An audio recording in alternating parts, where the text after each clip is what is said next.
Hey everybody, what's up? MegaRuler back again. Gonna break down the slate for EuroLeague for tomorrow, Wednesday, which is 127. Sorry about the video today. I had one ready to go, and by morning time, there's some more news broke, and actually it really wouldn't have worked because I recommended Jordan Mickey as a great play for Kimchi, but he had a baby and ended up not playing. Also, Jovic didn't play either, so it was a tough slate. There was a lot of players out, a lot of value. It was a very high scoring day. So we're in the midst of a double week. We've got 4 games today. Really late start. It's 2 p.m. Eastern. There's a second game starts at 2:45, and then the final 2 games start at 3 o'clock. So new format you guys seem to like, so we're going to keep that for a while. Feedback's always appreciated. Drop us a comment or ask any questions. So what's up with this new format? We're not here to give you obvious studs. There's 4 high-priced guys on this slate coming up. There's Lerna, Nedovic, Tavares, and Henry. All good plays. That's why they're all priced up. So we're not going to tell you to go for those obvious guys. If there's a strong, compelling case to pay up for one of these studs, and you definitely need to block the rest of the people, or they're just, you need those raw points, we'll let you know about that here. Next is we're not always going to use the guys in this high 5. So the plan is to give you 3 medium range guys, or if we're paying up to explain there, to give you 1 bargain basement guy, and then the 1 guy that really feel passionate about that's going to be the fire of the day. And then finally, always check the lines before each game locks to make sure the players are in. Last video we did, we recommended Do from Fenerbahce, and he didn't even get to start. Pierre got it over him, so I pivoted off him to Pierre, and Pierre actually, he had a decent game, but the other guy got injured. And so with these games, if you don't play EuroLeague, what you need to do is you need to make sure you go to the EuroLeague website about 5 minutes for lock and just keep on spamming their game center till those lines come up. You can also, if you follow the teams on Twitter, you can go to their page. A lot of them, you might get the lineups maybe like 10 minutes early, but really don't get the definite lineups until 5 minutes before lock. Sometimes it's 30 seconds, so not a lot of time to make adjustments, but that's why if you want to sign up at fansportsinsight.com for the full package, we have a Discord, and we will call out any things that we see as this news breaks. We'll get it right out to you and make sure that you are ready. And check out our other free videos that we have. Really want to try to help you guys do better, build better lineups. So we have it for basketball, for NBA, for hockey, for soccer. Lots of great content. If you go back and look at our archive or some of the pinned ones, we have ones on bankroll management and different strategies and stuff. So again, we're here to help you guys be successful DFS players. So let's look at our first player here. First guy up is Darren Hilliard for CSK at 8,300. Mike James is suspended for the team again. It happened, it was around late November, maybe December. He wasn't getting along with the coach, sat him for like 3 days, brought him back. He was a model citizen, went off, played really well, scored a lot of points, but now he's suspended again for a violation of team rules or something like that, might be getting cut. So that opens up Hilliard as a guard here that is definitely going to be able to lead the team in that position. It's a fast-paced game against Berlin, and they're not great versus guards. I recommended in one of the last videos last week, Henry, and he actually torched him last round. So a very good spot and opportunity with James out for minutes for Hilliard, and also a great matchup. And the games without James, when he was suspended the first time, he had 40, he had 16, he had 24, and only 2 other guards that really in the normal rotation here, which would be Hackett, who's at 6,900, just coming back from injury. He's more erratic. He's hot and cold too, so he's another option if you want to stack both of them. I'd kind of more of a GPP and cash, I'm definitely on Hilliard. Hackett, I'm not as interested just because he is volatile. And Stralingus at 55, if you're looking for a value play, he should definitely pick up some minutes too. There are some other oddball guys that could get some minutes here and there. It's a double week. Who knows what can happen? You could get one of those low end guys, get in there, get a hot hand, play 10, 15 minutes, and score 20 DK points. It can happen, but Darren Hilliard is the one that I really feel solid about. Next one, we're going back to Konstantin Midilagru.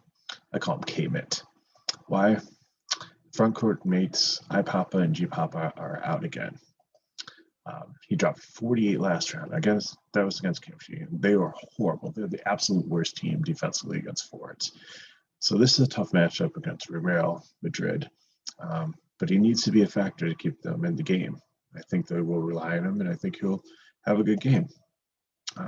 Other tough games he's played against in tough Ds. He had 33.3 points against Zenit and 7.3 against Asphalt, and they're also tough defenses. So I understand if you want to pay up the extra money and get Treveyor as their player enough, but I really like K-Mint again in this opportunity at this price. I think he went up 10,000 over last round, but I think it's definitely worth the price for the opportunities you're going to have. So the next one I'm looking at is Joffrey Laverne. I said Joffrey, not Jeffrey. Okay, that's better. So it seems like his floor is like 19, which is below, what he needs hit value. But he had 32 last round, and he's had a few 42 point games before. So this guy can explode. He faces a Valencia team that's very bad against forwards, and even with probably their best defender and their center back Dublovic, they still rank 15th out of 18. And he played with them actually at Valencia, so he knows them and he can defend them well. And I'll get to Dublovic in a little bit too, but definitely at 88 is a good place for a forward who's been playing well. He's got a good floor, and it's a good matchup for him. So let's look at the value play of the day. The value play of the day is William Howard.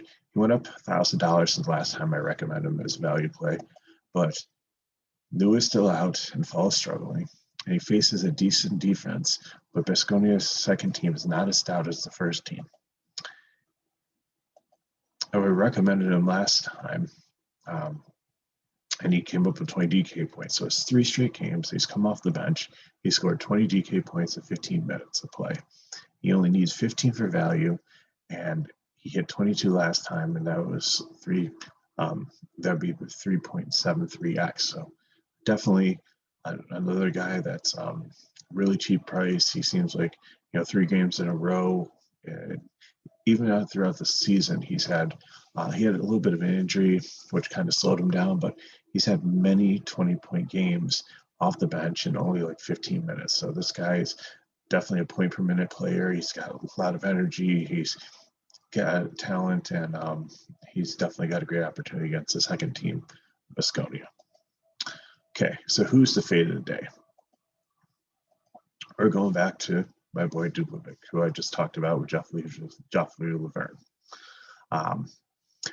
Dublovic was somebody that I have played in cash quite a few times. He was a cash staple, but this season, he just doesn't seem to be getting there. And he was injured.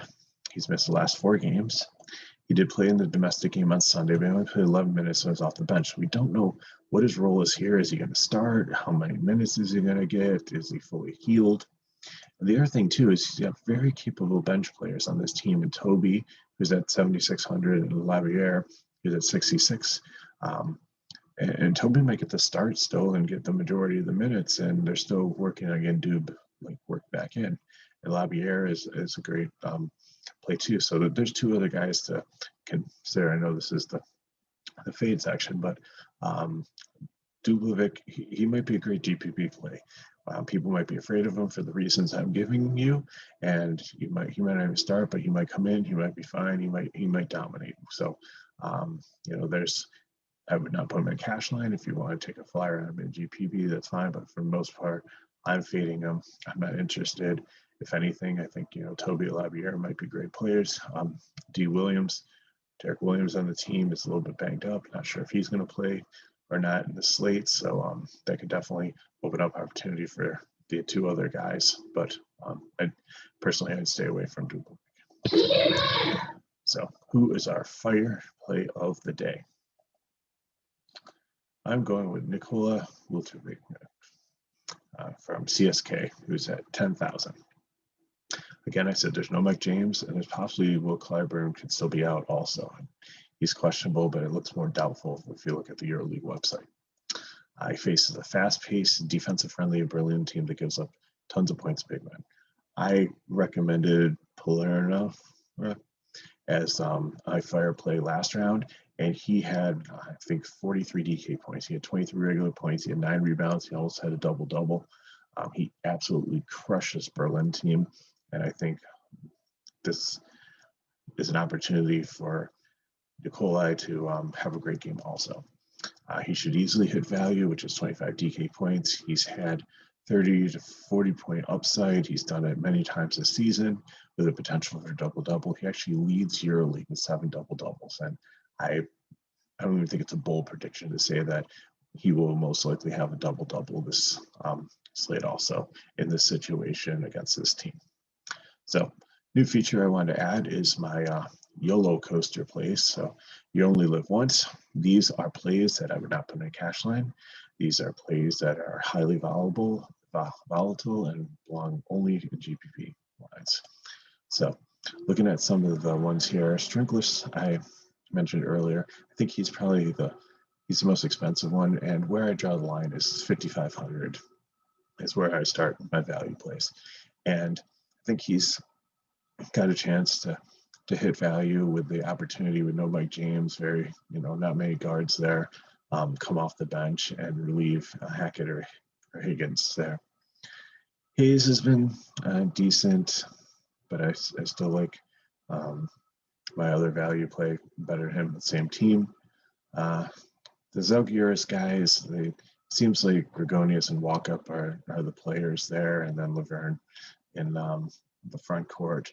There's so many other guys that it's in a muddy abyss of minutes, and they all get anywhere from 10 to 12 points. So, and you know where their floor is. If they fit your build and you need that much money, then they work, but they're not going to break the slate or smash for you usually. Real Madrid is an interesting situation. I'll get to that in a second, but Derek Walton Jr., he's been starting. He's had, I think he's had 14, 16 DK points. If he gets to start again, might be one to consider at his price. I think 49 is starting to get up there, but it's still fair. Augusti is okay. He's a backup. He's hot and cold here and there. Sam M, if Derek Williams is out, then definitely improves his stock. Markinov is just coming back from injury. Strassel, not really too interested. Foster is actually the cheapest one out here, and definitely a dart, but he's actually turned it around in the last couple of rounds. He's produced decently. I think he's had double-digit DK points, so something to look at. But let's go back to Real Madrid. Real Madrid lost Campazzo, so he's playing for Denver Nuggets. He's in the NBA now, so lost their point guard. So Lapro took over. He is COVID. He is out. So Lou, who is the other guard who's been really strong, is still coming back from injury. We don't know what the injury is. It hasn't been specified. Say he's practicing with the team. Don't know if he'll play. Don't know how much he'll play. So they're very, very thin at guard. They have Carroll, but he's more of a shooting guard. So Alicine should get the start. And this is probably the biggest YOLO play here. He has only broken double-digit DK points a couple times. He's been single digits. Even though he's had all the opportunities in the world as a kid. He's a teenager. He's young. He just can't put it together yet. But if Lou cannot play, and Lapro is not there. They really need him to do stuff. They've had Baldy and some other guys fill in as guard. And the thing with Real Madrid is they're a deep, talented team, and you never know who these cheap guys. So Dak is still auditioning to try to be an NBA free agent. So maybe he shows out and picks up some of the slack there.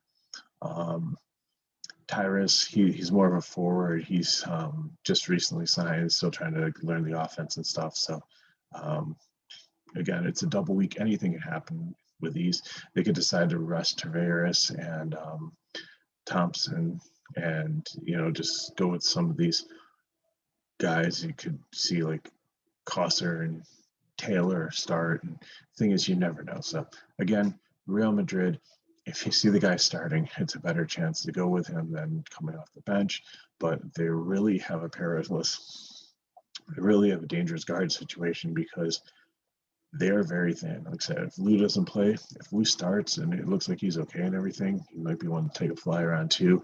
I think he's 6,600, so he's higher than this YOLO deep place where we're like dumpster diving, and some of these players are not even in the dumpster, they're under the dumpster, that they're so far down there. But some people to consider, but keep an eye on that if you really need some value.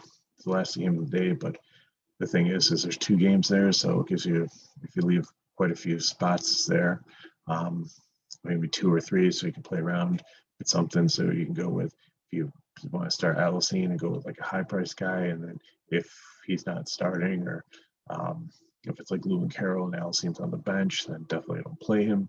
You can go with 2 mid-range guys between the 4 teams. You definitely could figure something out there. So I think a lot of people will probably stack the first game. It's got the highest total with James out. There's a lot of opportunity, as we talked about, on CSK, and Berlin probably will still have 2 guys out also. Another trap that you don't want to fall into is if you look at box scores, Granger has had 3 straight really good games, but that's because Silva's been out. He's back. That back court's starting to get a little bit muddy again. Granger didn't even play domestically last round. Or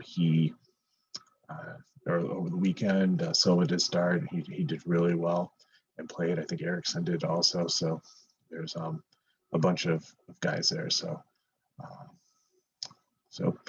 that's what we have. And just want to remind you guys that you can go to fsidfs.com and sign up for our full package, very reasonably priced. And said there's 3 more slates this week, and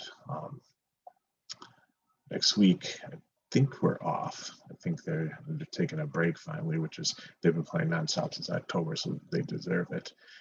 But even we've got makeup games. There's usually action every Thursday and Friday, but sometimes we pick up games on Tuesday and Wednesday. There have been some Monday games, but very exciting sport. If you want something to do, it's daytime DFS, so check it out. If you have any questions or comments or anything, hit me up. My Twitter handle is @MegaRuler31, or you can find me at Discord at MegaRuler #4126. So feel free to ask some questions, and if you want some more information on these, let me know, and we'll try to do what we can help you. So until next time, hope you guys have some green screens and do well, and thanks for watching. One of the things that you can do to really help us out is give us a like, subscribe to our channel if you haven't already, and recommend to your friends. Have them come check us out, subscribe. Helps us keep this free content coming to you. So thanks for listening and watching, and peace out, and good luck on this slate.